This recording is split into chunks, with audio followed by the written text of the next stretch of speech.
Well, I open with a very disappointing performance on our behalf. That starts with me and the entire staff. You know, we did not play with the intangibles, the enthusiasm, the passion, the relentless energy that we expect. And we hold these kids to a standard of excellence to do it, and we didn't perform to it today. Very disappointed. You know, I'm reminded this time by something that Coach K said, that you know, when we struggle, try to give positive energy, positive feedback, and when we win, I push harder. So we obviously struggled today, and I'm trying to be positive with the guys and let them understand that we can't have these kind of performances. That when you perform like this without the passion, the energy, the enthusiasm, all the intangible things that we sell our program on, that's what happens. You got a poor performance. So it's disappointing, obviously. It's something that we'll be able to learn from. You know, I mean, I think back to last week, how lucky we were to have the outcome we had, and how jubilous and everybody was so excited. Yet now, this poor performance, and we win, and everybody's so sad, and the demeanor's so bad. So the highs and lows are so great in this profession, but we've got to use this as a learning experience for our kids, because we've definitely got to improve. I'll open it up for questions. Could you assess the play of Jacob? Obviously, you went with him for a long time, and then you went back to Lambert toward the end of the game, the rationality. Yeah, to be honest with you, Grayson, Jacob was playing well in the game. The run game wasn't there. We weren't able to move him up front, which is disappointing. Didn't get great command out of the huddle, didn't get great timing out of the huddle. That's frustrating, but he made some good throws, dropped a couple balls that thought created a little more cushion there. But we discussed it several times, but it wasn't anything that Jacob was or wasn't doing. You know, we didn't think that was the issue. And at that time, we thought we were going to have to throw the ball to score points, which we felt like he could do pretty well for us. And then the decision to go with Grayson was more of a change-up. You know, go with him, let him get in there, show a little confidence in him with the 4-minute offense, be able to shift and motion some people and hopefully run the ball and get some run game going and let him execute the flow of the offense. Was the main reason for going with him, but that was the rationale there. What do you attribute the lack of push in the offensive line to? Something they're doing scheme-wise, or just their personnel? You know, I don't know. I certainly don't think that they were any bigger or better than the North Carolina players.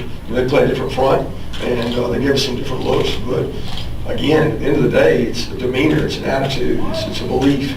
And I'll be honest, I never really sold that we pushed North Carolina around. We ran the ball well. Don't get me wrong, but we didn't manhandle them up front, and I expressed that last week that they had some dominant inside guys. These guys, they didn't have dominant inside guys. They just whipped us. They outfought us. They played harder than we did. You know, and we're not a big, massive offensive line that can push it around all the time. You got to find some ways to run the ball. I can guarantee you that, because we're going to have to be able to run the ball in this league. Kirby, did you have any inclination or hint at all during the week that something like this might be coming? And as a follow-up, how do you respond moving forward? What does this mean about your team?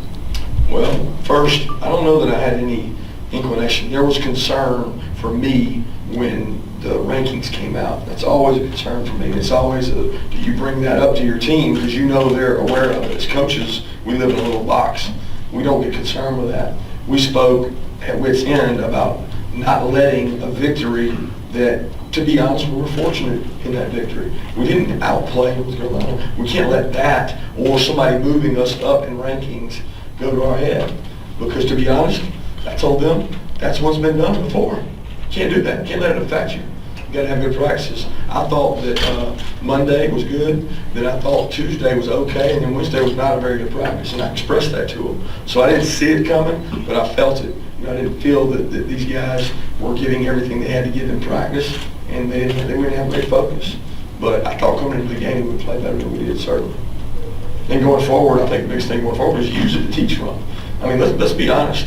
When you turn a battleship, you turn it real slow. It goes like this. So it slowly turns. We have a lot of young people out there. When I look out there and I see David Marshall, Tyler Clark, and Mikael Carter, Julian Rochester, Charlie Warner, Isaac Nada, it's scary to think about those guys being out there in clutch situations, which they're going to be in throughout the SEC conference play. So they're getting very valuable experience that we hope pays off down the road.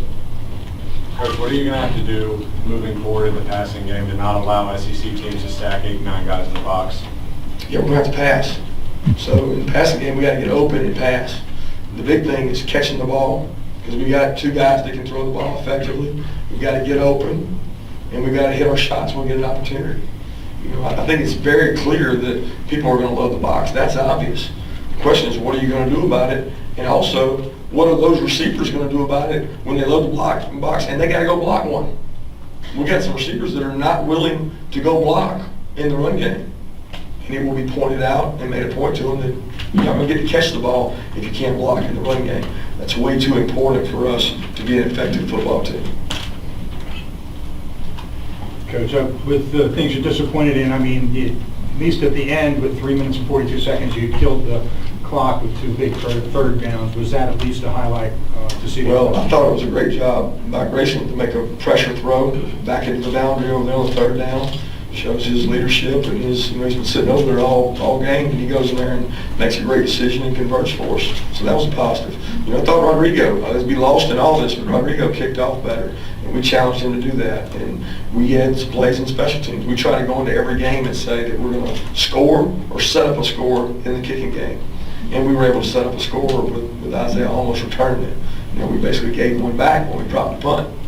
So, you know, let's be honest, sloppy, but I thought the special teams were improved, but we played nowhere near where we're capable of on offense. Even though you couldn't get the run game going, you leaned on Chubb there to run out the clock at the end. Can you talk about his role in that drive and then including that block that he had on the blitz? Yeah, he picked up a great blitz. They had ran that earlier and he missed it actually. So, you know, we're not allowed misses and they come back. So it's a corner blitz that he should have picked up earlier. He did pick that one up, which was great. And he kind of willed himself to a couple of those first downs, you know, where he ran really hard, really tough. But, you know, I certainly think that that's who he is. He's a competitor. You know, I thought Sony, for the first time on offense, showed some leadership and got on some people's butts, which we need. We're begging for leadership. We're requesting leadership. Some vocal guys. We don't get that much, and that's okay because we got some young pups that are going to be really good leaders, but we got to show them how. And as coaches, we got to be the leaders until the kids take over. But Sony showed some passion and energy. They played with a lot of heart out there for a guy who hadn't been able to practice full speed to go out there and do what he did. We got to find ways to use him in the offense. Coach, can you talk about how well Trent Thompson played for you? I mean, he seemed to be all in the backfield pretty much all day. Trent practices hard. You know, and the one thing that's been evident to me is the guys who practice real hard, they usually play good. So we need more guys to do what Trent's doing. Trent's athletic. He's one of our more athletic big men. And that's the hardest thing to find, in recruiting, but to help against these kind of teams, you have a guy that can make a tackle in the backfield. We had a couple missed opportunities on sacks. You know, Zoe missed one that we should have had. And that was disappointing. But I thought that Trent played really hard. And what we do. I hope he played with better technique because that's what he was asked to do. We'll watch the tape and see. Coach, were you on the headphones there at the end of the game? You're at the 7-yard line, you throw a pass there, obviously they pick it off. Second down. Yeah, and I'm just wondering, did you have any concerns about throwing the ball as opposed to just running right there and just Absolutely what happened? not. It was a safe call. We're behind the sticks. And we're trying to be aggressive and go score out there, get points. And it was a really, really safe pass that turned out wrong. Kid didn't make a good decision. He didn't throw the ball where he was supposed to. And ball gets batted, tipped, gets intercepted. So, no, I don't have a problem with being aggressive and calling it that way. Kirby, can you do anything on the O-line, or what can you do? Well, we can get better. That's the one thing we can do. We can't go change the guys out. We got no free agency. We got no cuts.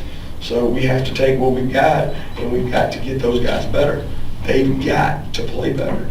And ultimately, I think that group has the most leadership on our team. Doesn't mean they have the most ability. They got the most leadership. So most of the time, the O-line is a key unit that works together, plays together, and the more experience you have, the better you play there. They've got to improve in their performance and their ability to get movement and do some things, and even protect. You know, we've had a couple times where guys came through and got a holding call there. So we'll watch the tape. We'll coach the guys. That's what we're supposed to do, and try to get those guys better and play more efficiently. We obviously got some younger O-linemen, some other guys that we got to continue to develop and see if they can pass any of those other guys up. But right now, that's not the case. It's not the 6 guys that played. It's how they played. And that's what I'm concerned with. How do we get them to play better? Coach, were you surprised at all that they were able to control the line on both sides of the ball? Yeah, I was surprised that they were able to control the line of scrimmage on the defensive line, with their defensive line. I wouldn't say they controlled the line of scrimmage with our defense, but I will say that they controlled it against our offense, and that was surprising. I think any time that you come out and play an FCS opponent or a different opponent, that could happen. You got to do a great job when you play whoever it is, control the line of scrimmage. We won the game because we controlled the line of scrimmage against North Carolina, and we almost lost this game because we didn't do that offensively. Did you guys have to hold anything back with how much you used Sony today? What do you mean? In terms of, did you want to limit his snaps given his first game back? No, we weren't limiting his snaps. We were trying to get him in situations where he could get some loose plays and get the ball on the sideline, get some confidence, that kind of thing. But there was no limitations to he or Nick as far as number of reps. Kirby, you continue to not make quarterbacks available after games during the week, and today also no offensive linemen available. Why on both those things? To be honest with you, I don't know that those guys are ready to talk. I don't think anybody requested Cablano or any of those guys. I'm not holding any of the offensive linemen back other than players that just got here. And that's the decision on the offensive line. It's more about the guys who've been here and are leaders, and I want them to be spokesmen for the team. At quarterback position, we don't want to settle position, so I'll continue to do that until we feel comfortable with Jacob with the media or Grayson as the quarterback. So it could change next week and as far as the starting quarterback? Say again? It could change next week with the starting It could quarterback? always change. It was never set, like this week until late, until we decided who to start. So it's not going to be a set deal for us. We're going to look and see who performs well during the week, who executes, who gives us the best chance to be successful, and we have to make that decision as coaches. What should we take from the fact that Jacob was pulled late in the game for? Nothing, just the fact that we thought that Grayson would handle that situation better, which is 4-minute offense, which is trying to grind it out and get first downs. I mean, ultimately, we were in a situation where they know you're going to run the ball. They know you're trying to milk the clock. So if they know that and they're trying to stop it, you got to be willing to run the ball, keep the clock going, and you got to be able to convert third down. So Grayson was able to do that. We thought that he would do that best. Or you played FCS teams before. With those JUCO guys from East Mississippi that they've got, is that one of the biggest defensive lines you've seen from a FCS team? I wouldn't say the biggest, I'd say very comparable. I think that you got to understand something. When I was at Alabama the first year when we lost to ULM in a game very similar to this, that we turned the ball over 5 or 6 times. I think we turned it over today 3 times. I mean, when they get momentum and they start believing that they can play with you, you better hold on. Because they're playing on an adrenaline that your players don't have. And why don't our players have it? I don't know why. We've got to get it in them. We've got to get them to want to win just as bad as the other team. We challenged them all week to say, hey, if you were picking a pickup basketball team, who would you pick? Would you pick you or would you pick another guy? And I challenged everyone from on the field. I said, hey guys, would you pick you? Because if you pick you, you're the guy I want on the field.